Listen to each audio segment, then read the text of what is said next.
Hey, Pastor Josh here. We are reading Genesis chapter 23, verses 1 through 11. We have come to the sad death of Sarah, Abraham's long term wife. She is now passed away at the age of 127.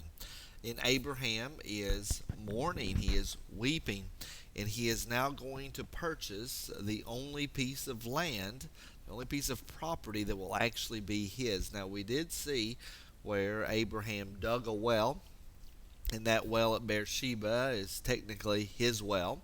So there is a little piece of property there, but it's actually more of an object on the land. If the well goes away, it's no longer Abraham's piece of land. He doesn't own the land, he owns the well. But here, the cave that Abraham is going to purchase, that is going to be his. And so here is the sojourner. Here's the one that has come to the land that God promised to give him and to give his descendants. And he actually himself never owns a single piece of land other than this burial plot that he ends up buying from the Hittites. So let's look at this story right now. So Sarah lived 127 years. These were the years of the life of Sarah. And Sarah died at Kiriath Arba, that is Hebron, in the land of Canaan. And Abraham went in to mourn for Sarah, to weep for her. He was moved deeply because of Sarah's death.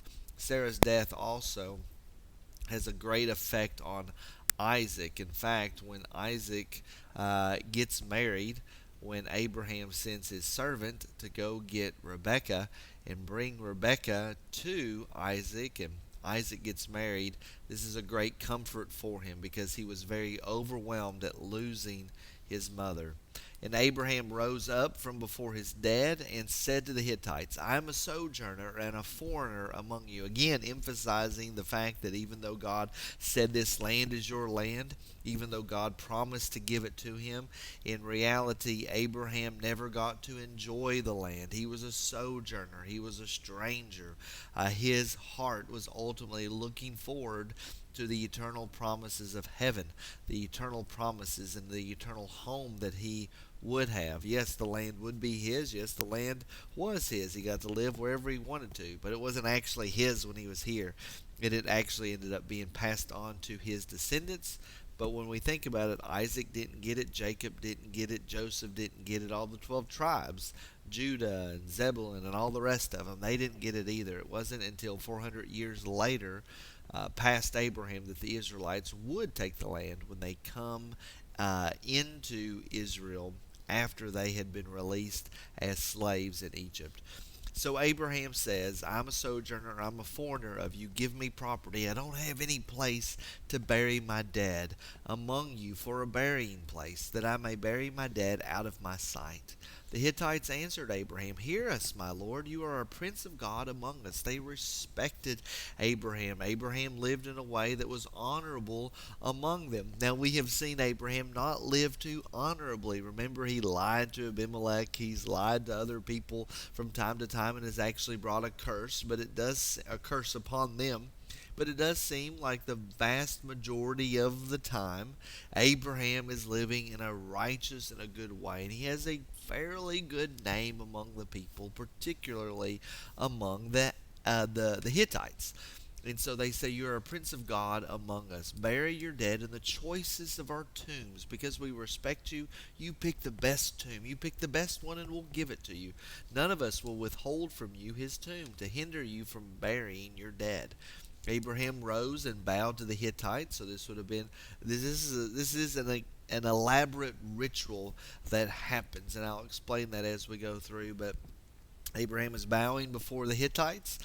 He is getting ready to make a deal with the Hittites, and he, being the one to request the land and request the place, he is showing respect to the elders and to the leaders. So he bows before them, and he said to them, If you are willing that I should bury my dead out of my sight, hear me, and entreat for me Ephron, the son of Zoar, that he may give me the cave of Machpelah, which he owns. It is at the end of his field. So Abraham says, yes, you want to offer me any cave, any burial spot that I want? Yes, there is one. It's the one Ephron has. Can I have that one? That's the one I would want. And then he offers, this would be very important, he offers to pay the full price. Let him give it to me in your presence as a property for a burying place. Now notice, Abraham is not just approaching Ephron himself. He already knew he wanted Ephron's cave when he first came to the elders to begin with, and so this transaction is actually happening in front of an elaborate elder board. This is the way of actually verifying the purchase and the transaction. And Abraham is saying, "I'll pay the full price. I know you said you'll give it to me, but I am going to pay the full price for it." It's an example for us to follow, right? It would be the right and good thing to do, to pay the full price for the land. Now, the Hittites would actually have been rather offended because in the culture they weren't really offering the land.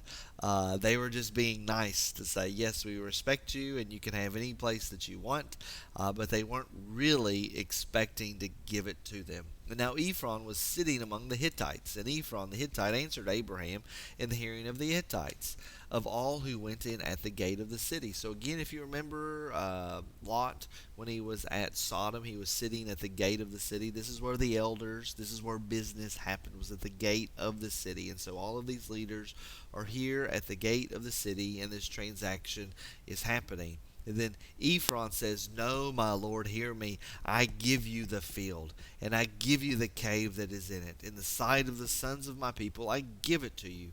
Bury your dead."